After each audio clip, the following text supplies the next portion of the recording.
Here are some thoughts on the Bihn pilot brief as I'm unpacking it from a day at the office.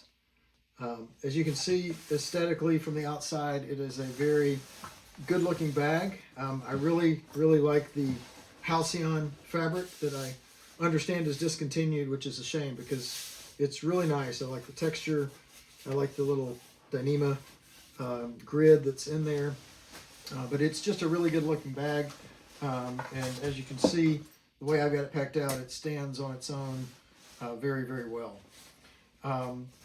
Starting to unpack here, on the back there is a sleeve that is perfect for holding this document folder that I got earlier this year from Des. You can see the Make 'em Gear logo there, Des Russ, and that's perfect for that. The only thing that I would improve about this sleeve, it is a little floppy when not in use, so I would have put some magnets here to hold it tight to the bag. That is a small thing, but could make a difference. One thing I really like on this back panel is that this unzips right here to form a luggage pass-through if you need it, which is really kind of cool. You can zip it up and use it as a pocket, or you can unzip it and use it as a luggage pass-through, which is nice. While I'm back here, I'll talk about the strap. This is not the original strap that came with the bag. The original strap was this Bihn strap, and I have to have a strap so short, pretty much on its shortest setting, to use as a one-shoulder carry, that it just didn't work for me because my shoulder ended up being here in the middle of the with this either in front or the back, and that kind of defeats the purpose of having this nice shoulder pad. So I ditched that in favor of a Waterfield Designs strap that Des actually cut off for me earlier last month, and I put this Waterfield shoulder pad on it. This made it just perfect and very comfortable. So the good news is that these straps are easily exchangeable with these regular S hooks here. So that's the strap. Moving on to the top of the bag, we have a grab handle that is attached in the middle to the middle seam. This is another area where I think that the design could be better. I do like the one handle. I don't like to have to put two handles together to grab something like this, but I do believe, since there's no zipper line here in the middle, that you could have, instead of having two attachment points, you could have had four attachment points, one here, one here, one here, and one here in kind of the seam with the zippers, and that would have been much more supportive when you're carrying the bag. It is kind of floppy when you're doing that. So, but the padding on the handle is nice, and it is comfortable to carry.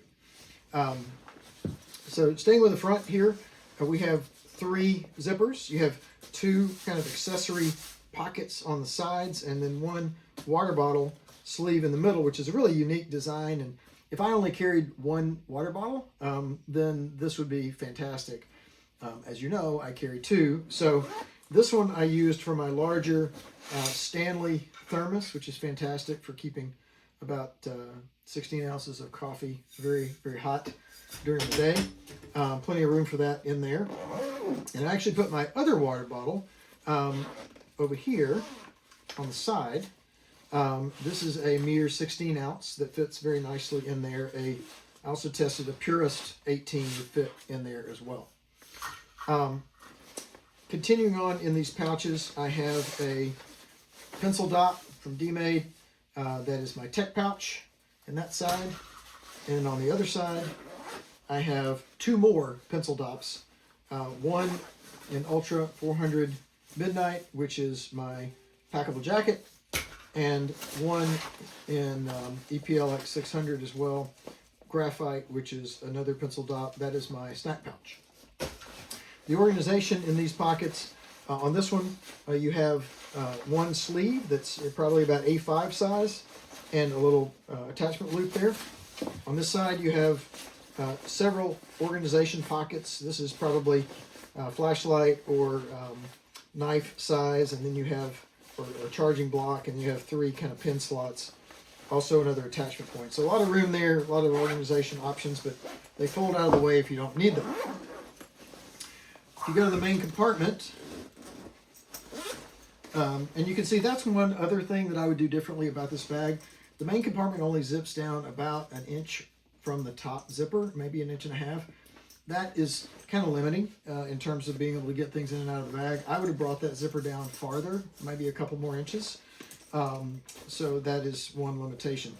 I have the Held Closely folio here for my 14-inch Dell laptop.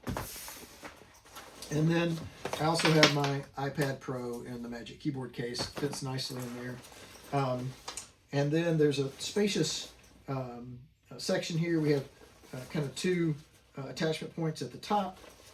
We have 2 big pockets. One I have my notebook in that I use. This is a Moleskine notebook that I use exclusively for one-on-ones with my team. And then on the other side, I have a Lockbee pouch that I use for a glasses case, and some QAP things, mints and Kleenex and etc. And then I also have my AirPods also on another attachment point here, and my keys on this very long key leash. So very useful. So that's the bag. It folds quite flat and would definitely be packable if you were needing to travel with it. Love the size, love the aesthetic. There are a couple things I don't love about the bag that I would change.